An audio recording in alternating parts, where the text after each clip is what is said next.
Assalamualaikum warahmatullahi wabarakatuh. Nah, hari ini pada bab 2, sub kedua, kita akan belajar mengenai sistem ekonomi atau bisa disebut bagaimana cara negara-negara menjalankan ekonominya. Nah, kalau kita perdalam lagi, ternyata banyak negara mempunyai cara-cara tersendiri. Contohnya, ada negara yang perekonomiannya diatur sepenuhnya oleh pemerintah, sehingga masyarakat hanya tinggal menjalankan. Misal, A, kamu jadi tukang cukur. B, kamu jadi tukang mekanik misalkan. Seperti itu. Dan ada juga negara yang perekonomiannya diserahkan 100% kepada masyarakat. Pemerintah hanya mengawasi saja. Ada beberapa sistem ekonomi yang dianut oleh negara-negara. Di antaranya ada sistem ekonomi tradisional. Nah, kalau kita amati gambarnya, ini ada keluarga ataupun masyarakat yang sedang bercocok tanam. Juga ada petani sedang menuai hasil tanamannya.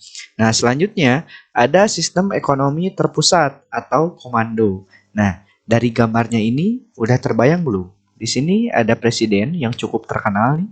Terus ini kira-kira negara apa? Gitu kan? Yang selanjutnya ada sistem ekonomi pasar. Ini bisa juga disebut kapitalis atau liberal. Nah, ini ada gambar masyarakat. Ini masyarakat ya, bukan pemerintah, menguasai perekonomian ataupun keuangan. Dan juga ini ada barang-barang atau sumber daya yang dimanfaatkan. Selanjutnya, ada sistem ekonomi campuran. Nah, ada kata campuran nih. Kira-kira campurannya campuran apa? Oke. Sistem ekonomi yang pertama akan kita bahas yaitu adalah sistem ekonomi tradisional. Nah, kalau kita cari di Google, arti kata tradisional adalah budaya lama yang belum ditinggalkan dan masih dilakukan. Jadi kental sama budaya lama. Nah, kalau pengertian secara ekonomi merupakan sistem ekonomi dasar yang kebanyakan bergerak di bidang pertanian dan yang berhubungan dengan alam.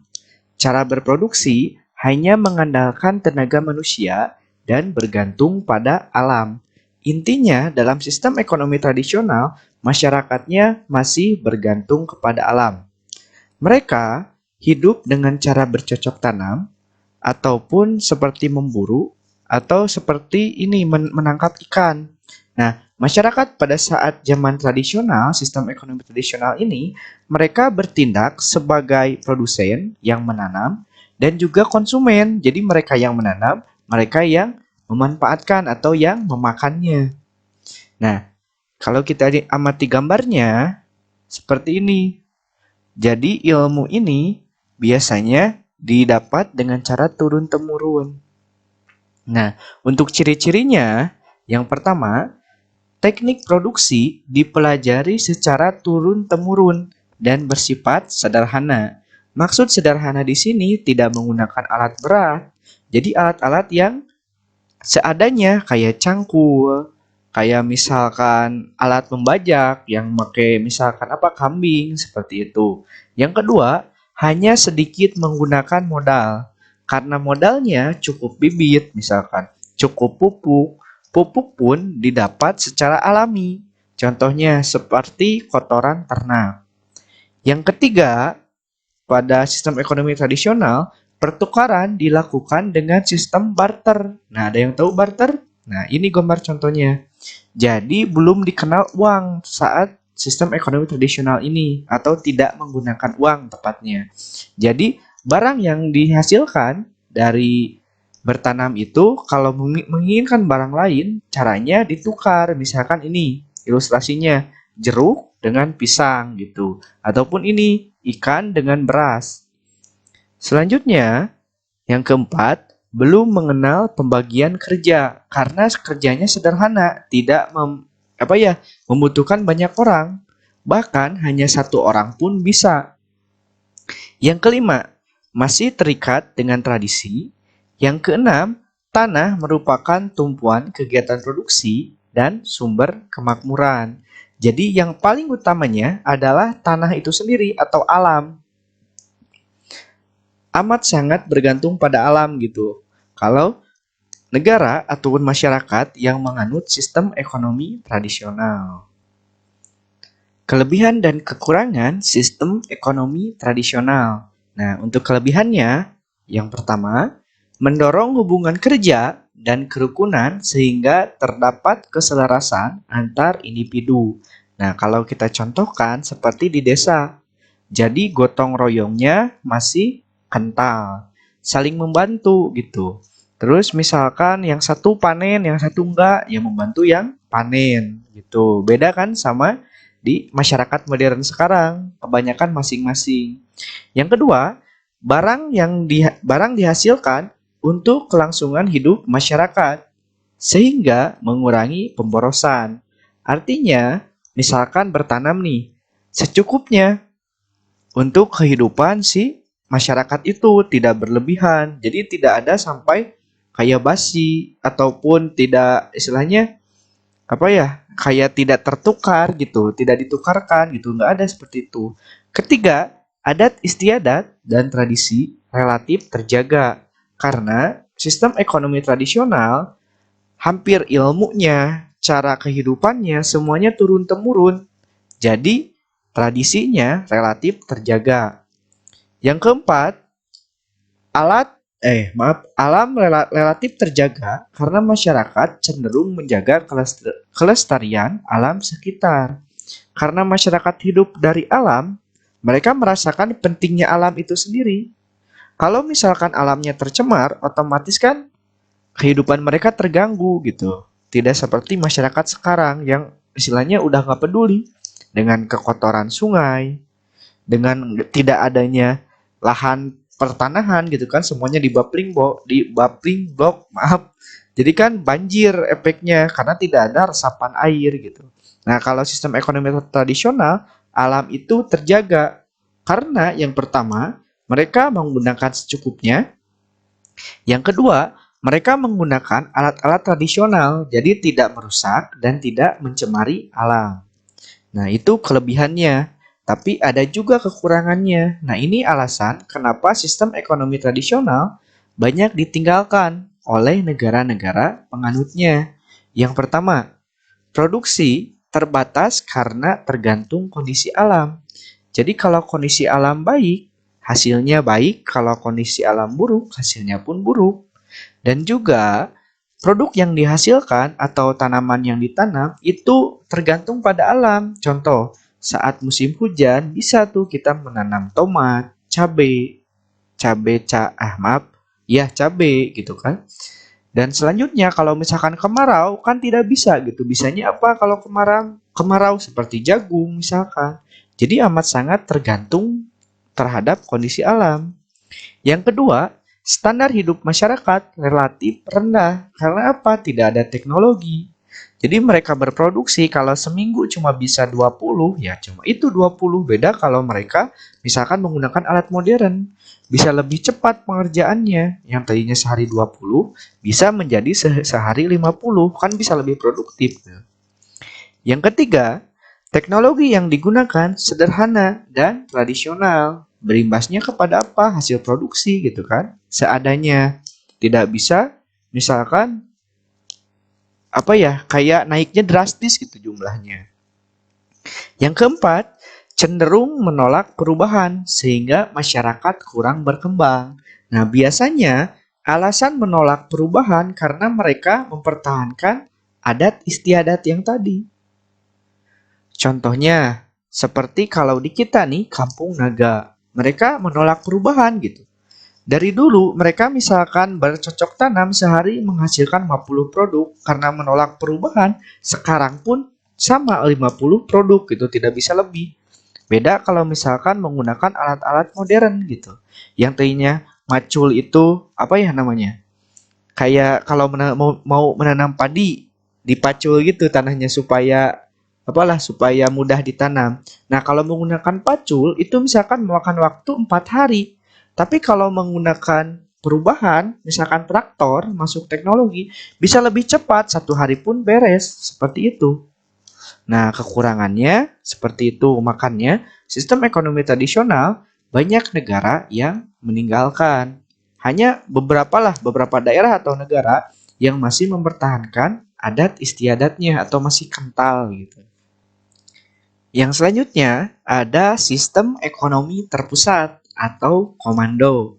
Nah, pada sistem ini peran pemerintah sangat dominan dalam mengatur kegiatan ekonomi. Kalau kita lihat gambarnya, pasti udah tahu kan negara mana? Negara yang menganut sistem ekonomi terpusat yang sampai sekarang masih eksis itu ada Rusia, tapi Rusia udah mulai memudar, ada Tiongkok, ada Korea Utara yang paling terkenal sekarang, dan ada juga Kuba. Tapi yang paling muncul ke permukaan dari segala strategi ekonominya yang menguncang dunia, ataupun yang membuat kita tercengang dengan peraturan-peraturannya, itu ada Korea Utara. Nah, dalam sistem ekonomi terpusat, seluruh kegiatan perekonomian dirancang dan diatur oleh pemerintah pusat. Masyarakat dan swasta hanya sebagai pelaksana sistem yang telah ditentukan oleh pemerintah tersebut. Nah, udah kebayangkan? Jadi semua sistem ekonomi, semua perekonomian diatur oleh pemerintah. Jadi kita mau produksi A, B, C itu diatur sama pemerintah. Masyarakat hanya menjalankan yang sudah direncanakan oleh pemerintah. Ciri-cirinya sistem ekonomi komando yang pertama, semua alat dan sumber daya produksi dimiliki dan dikuasai oleh negara. Sehingga hak milik perorangan tidak ada atau tidak diakui. Contoh, kalau di kita ada tanah atas nama si A. Ada misalkan balong ataupun apa ya namanya balong lah. Balong atas nama si B. Nah, kalau di Korea Utara tidak ada. Semuanya milik pemerintah, tidak ada milik perorangan. Jadi, misalkan si A nih, si A kamu menempati tanah ini. Si B kamu menempati tanah ini, diatur sama pemerintah. Jadi nggak bisa nih si A tanahnya pengen lebih besar, dia beli tanah si B, nggak bisa. Karena yang utama itu dari sistem ekonomi terpusat adalah keadilan, adalah pemerataan bagi semua masyarakat. Tapi nyatanya tidak rata. Kenapa? Masyarakat segitu, pemerintahnya sebanyak gitu kan. Yang kedua, pekerjaan yang tersedia dan siapa yang akan bekerja ditentukan oleh pemerintah. Rakyat tidak bisa memilih, kebebasan untuk memilih pekerjaan. Contoh, misalkan ibu Anda, ibu kamu, ibu Anda itu bekerja sebagai suster. Maka anaknya diharuskan bekerja sebagai suster juga. Leng kalau misalkan ibu kamu suster.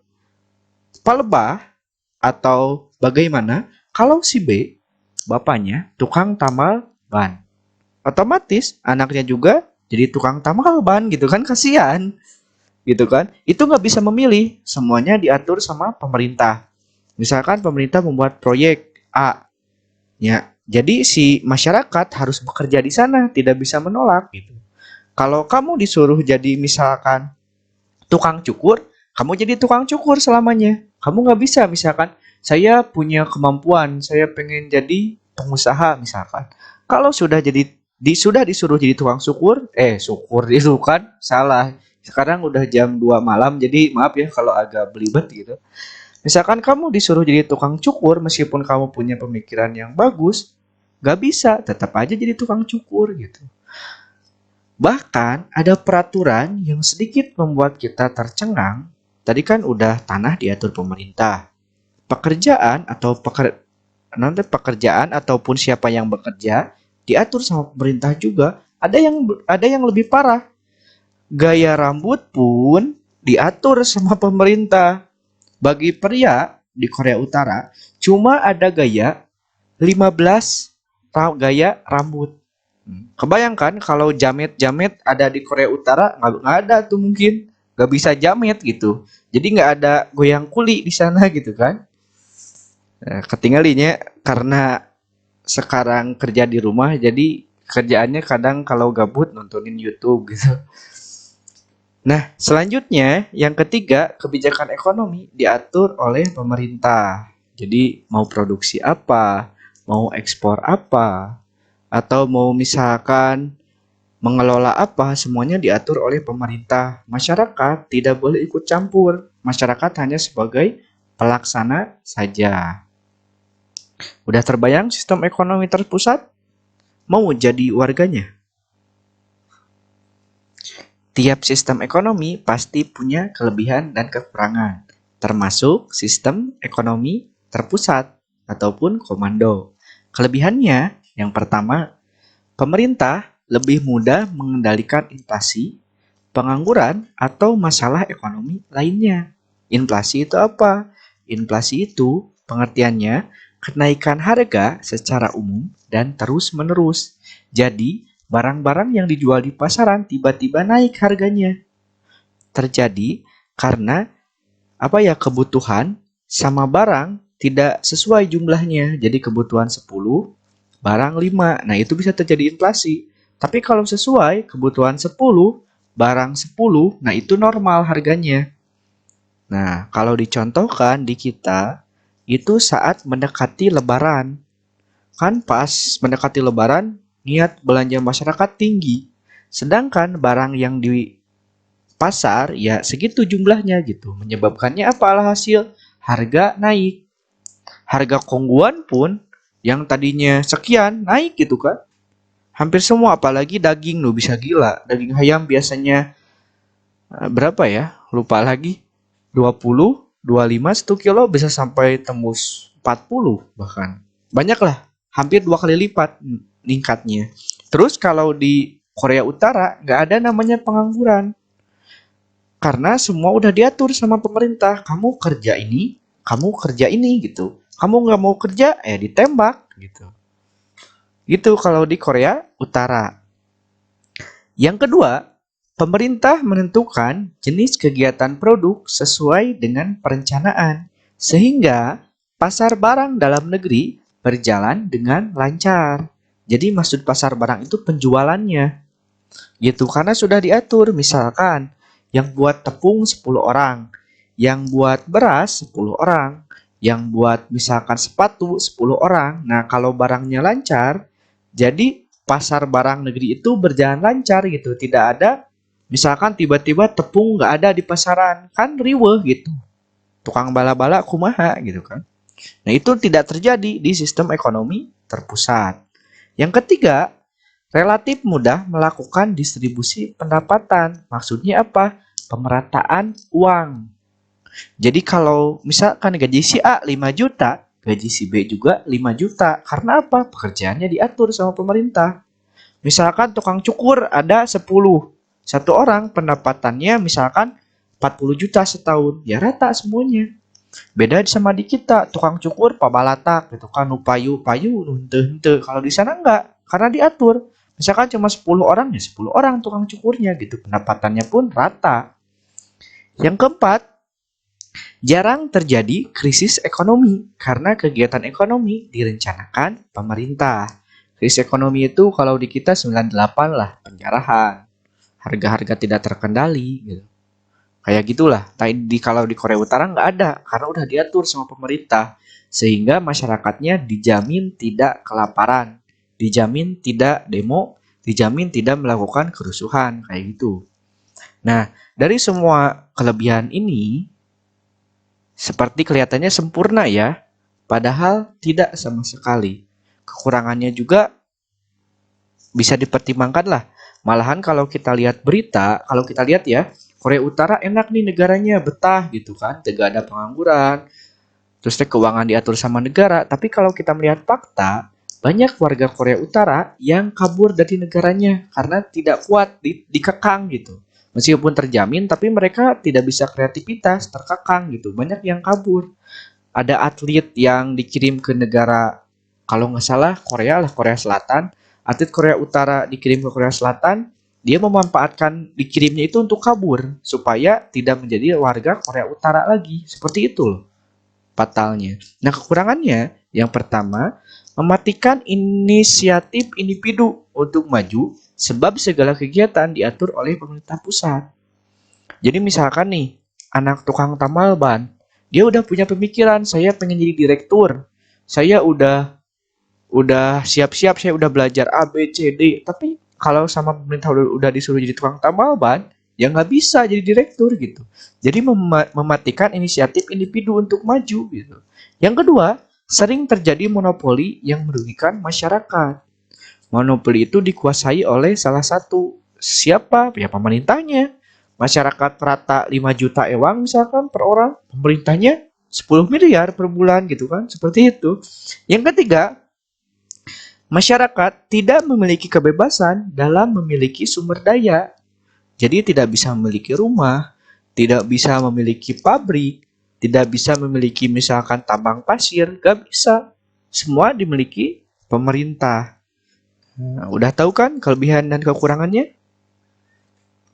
Setelah kita belajar mengenai sistem ekonomi terpusat atau Korea Utara, sekarang kita belajar kebalikannya, yaitu sistem ekonomi pasar atau kapitalis, atau bisa juga disebut liberal. Aduh, balelolnya. Nah, pengertiannya merupakan kebalikan sistem ekonomi komando. Pada sistem ini, kegiatan ekonomi dilakukan oleh pihak swasta. Peran pemerintah sebatas mengawasi dan melakukan kegiatan ekonomi yang berhubungan dengan penyelenggaraan negara, serta menentukan kebijakan tertentu. Pada sistem ekonomi pasar ini, jadi semua sumber daya dibebaskan dimiliki oleh pemerintah. Sama masyarakat. Masyarakat bebas bersaing dengan masyarakat lainnya untuk istilahnya apa ya? Mengelola sumber daya itu. Gitu. Pada sistem ini bisa jadi kayak pedang bermata dua. Bisa jadi kalau maju negaranya. Kalau misalkan masyarakatnya maaf ya, jelek atau tidak bisa mengelola sumber daya, bisa jadi mundur ya mundur gitu. Contohnya, negara yang menganut sistem ekonomi pasar ini yang paling kuat ya, yang paling dikenal tentu saja itu Amerika. Bahkan Amerika ini uangnya, dolarnya itu dipakai hampir oleh semua negara. Alasannya karena uang Amerika merupakan atau dolar itu uang yang paling stabil. Beda dengan uang kita rupiah gitu.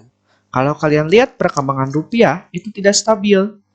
Minggu sekarang satu dolar itu 15.000. Minggu depan $1 16.000. Bulan depannya lagi bisa jadi turun, bisa jadi naik gitu. Nah, kalau rupiah itu tidak stabil, tapi dolar itu mata uang yang stabil. Ini contoh negara yang majulah dengan sistem ini. Terus ada juga Argentina, Bolivia gitu. Kalau di Asia yang maju mengenai sistem ini ada Jepang, ada Korea Selatan. Terus kalau di Asia Tenggara ada Filipina, ada Myanmar gitu. Ciri-ciri sistem ekonomi pasar antara lain, pertama, semua sumber produksi menjadi milik masyarakat. Masyarakat diberikan kebebasan tanpa batas untuk memiliki sumber-sumber produksi. Tuh, jadi kan sumber dayanya misalkan ada minyak nih. Kalau ekonomi terpusat dikelola sama pemerintah, kalau ekonomi pasar dibebaskan sama masyarakat. Silakan kalian kelola, yang penting kalian bayar pajak gitu sama pemerintah. Pemerintah itu hanya mengawasi saja, mengawasi pengelolaannya supaya misalkan tidak mencemari lingkungan, tidak misalkan membahayakan bagi masyarakat lain, seperti itu. Yang kedua, pemerintah tidak ikut campur tangan secara langsung dalam kegiatan ekonomi. Jadi ikut campurnya secara tidak langsung dengan cara membuat peraturan, dengan cara membuat izin gitu, meskipun bebas oleh masyarakat tetap memerlukan izin dari pemerintah. Yang ketiga, masyarakat terbagi menjadi dua golongan, yaitu pemberi kerja dan golongan pekerja. Kayak gini nih, kan bersaing. Yang kalah jadi pekerja, yang menang jadi pemberi kerja. Parahnya ya, yang kaya makin kaya biasanya. Yang miskin makin miskin. Jadi jarang sekali ada pemerataan. Yang keempat, timbul persaingan dalam masyarakat untuk mengejar keuntungan. Gitu. Contohnya perusahaan A dan perusahaan B. Mereka terus bersaing untuk membuat produk terbaik gitu supaya mendapat keuntungan atau bisa menjual sebanyak-banyaknya. Yang kelima, setiap kegiatan ekonomi bertujuan mengejar keuntungan gitu. Jadi semuanya bicara tentang uang ataupun pendapatan. Kelebihan dan kekurangan sistem ekonomi pasar. Kelebihannya, yang pertama, menumbuhkan inisiatif dan kreasi masyarakat dalam mengatur kegiatan ekonomi. Jadi, pemerintah tidak ikut campur, misalkan harus begini, harus begini, harus begini. Itu bebas tergantung individunya atau orangnya yang mengatur kegiatan ekonomi tersebut gitu. Mau dia arahkan ke misalkan seperti A atau arahkan seperti B. Jadi sukses atau tidaknya kegiatan ekonomi tersebut tergantung masyarakatnya yang menjalankan. Kedua, setiap individu bebas untuk memiliki sumber daya produksi. Hal ini mendorong partisipasi masyarakat dalam kegiatan perekonomian gitu. Jadi masyarakat bisa memiliki tanah A, bisa memiliki misalkan pertambangan A, bisa memiliki perusahaan A ataupun pabrik A, itu bebas gitu. Tergantung bagaimana kreativitas dia dalam mengelola keuangan, tergantung bagaimana kebijakan dia dalam istilahnya membeli aset. Yang ketiga, timbul persaingan untuk maju karena kegiatan ekonomi sepenuhnya diserahkan kepada masyarakat. Jadi masyarakat itu saling berlomba. Misalkan ada perusahaan A dan perusahaan B. Itu saling berlomba untuk menjadi yang terbaik gitu. Kalau misalkan kayak di Jepang itu perusahaan motor lah, Honda, Yamaha. Mereka terus berusaha menjadi terbaik, terus berusaha mengeluarkan produk-produk yang unggul gitu. Terus yang diuntungkan siapa gitu kan? Yang diuntungkan pemerintah karena kan mereka bayar pajak gitu. Pemerintah tidak ikut memikirkan produknya harus seperti ini, desainnya harus seperti ini gitu. Itu pure diatur oleh masyarakat, pemerintah cuma mendapat pajaknya saja dan mengeluarkan peraturan gitu. Yang keempat, menghasilkan barang yang bermutu tinggi. Karena barang yang tidak bermutu tidak akan laku di pasaran. Misalkan kalau di Jepang ada Yamaha, Honda. Mereka terus bersaing untuk mendapatkan atau menghasilkan produk terbaik. Yang diuntungkan siapa? Masyarakat. Mereka mendapatkan produk yang benar-benar paling bagus. Contoh, dalam kelas skutik, misalkan dalam kelas motor metik paling bawah, Yamaha mengeluarkan Mio. Honda mengeluarkan Beat. Kan itu bersaing kan? Persaingannya cukuplah, dua-duanya bagus. Oke, produknya diterima masyarakat. Terus dari kelas skutik besar lah 150 cc ke atas 155. Yamaha mengeluarkan NMAX gitu.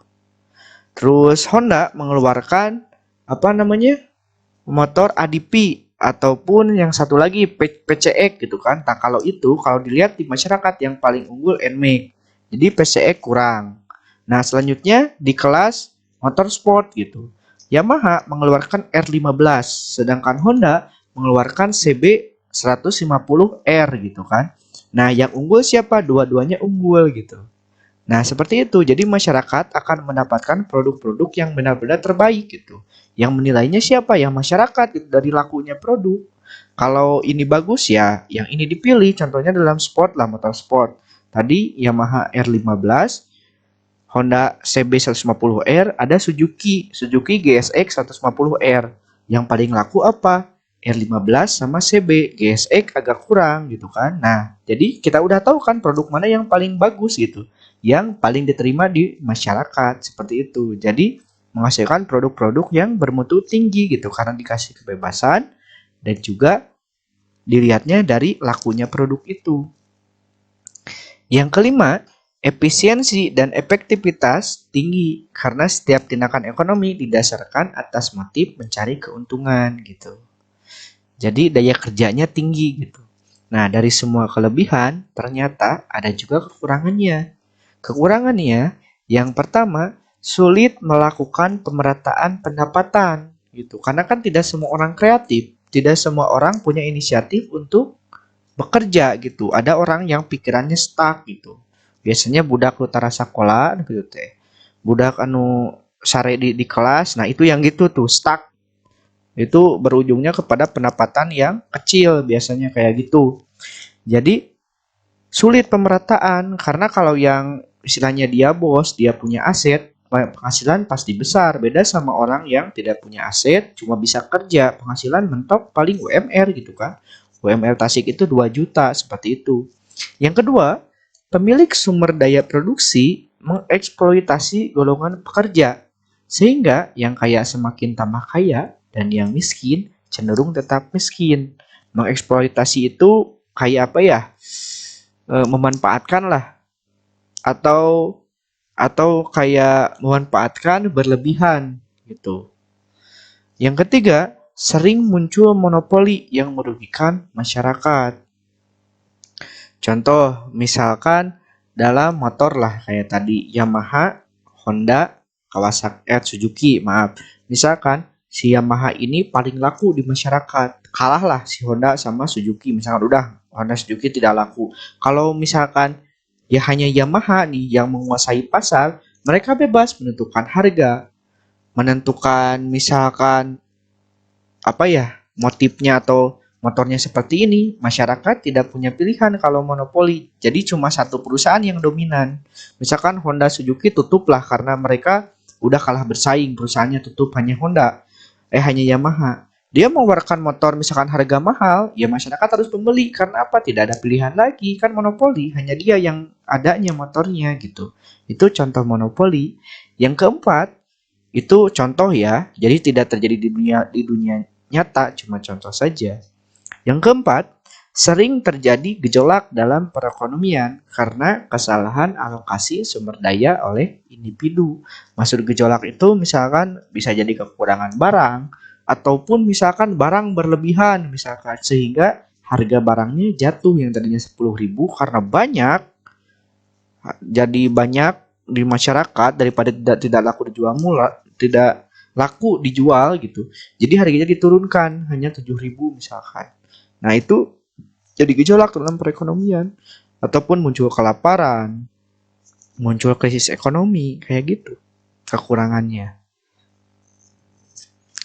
Sistem ekonomi campuran. Nah, sistem ekonomi campuran ini adalah sistem ekonomi yang mengambil kebaikan dari sistem ekonomi lain. Sistem ekonomi campuran melibatkan pemerintah, swasta secara berimbang. Pemerintah dan swasta bekerja sama dalam memecahkan masalah ekonomi. Nah, kalau digambarkan, contohnya itu seperti Indonesia. Jadi sumber daya yang vital seperti gas, seperti listrik, seperti misalkan air, itu dikuasai atau dikelola oleh negara. Sedangkan untuk sumber daya yang lain itu dapat dikelola oleh masyarakat. Jadi berimbang nih antara pemerintah dan juga masyarakat. Kegiatan ekonomi masyarakat diserahkan oleh mekanisme pasar, sedangkan pemerintah mengendalikan dalam batasan-batasan tertentu. Nah, negara yang menganut sistem ekonomi ini banyak. Ada Prancis, ada Malaysia, ada RRC Cina, dan juga Indonesia tentunya. Tapi kalau Indonesia nanti ada pengembangan lagi sistem ekonominya. Nah, ciri-ciri sistem ekonomi campuran yang pertama, pemerintah dan swasta melakukan kegiatan perekonomian, tapi dalam porsinya masing-masing. Yang kedua, tatanan ekonomi merupakan mekanisme pasar, tetapi masih terdapat campur tangan pemerintah. Jadi, untuk perekonomian dikendalikan oleh pasar seperti ekonomi liberal, akan tetapi pemerintah juga ikut. Contohnya, dalam sumber daya yang vital, karena kalau yang vital itu bisa jadi dimonopoli oleh seseorang ataupun kalangan tertentu, makanya oleh pemerintah. Contoh, kebayang nggak kalau misalkan Pertamina atau bahan bakar dikuasai seseorang, tidak sama pemerintah, bisa jadi harganya seenaknya, hari ini misalkan Pertalite harga 7.000, minggu depan Pertalite dinaikkan jadi 8.000 misalkan. Karena akan berimbas ke semua, bisa jadi semua harga ikut naik. Karena semuanya dalam distribusinya pasti menggunakan bahan bakar gitu. Makanya untuk sumber daya yang penting itu dikuasai sama pemerintah. Ketiga, terjadi persaingan dalam perekonomian, tetapi pemerintah tetap melakukan pengawasan, artinya dibatasi. Jangan sampai terjadi monopoli.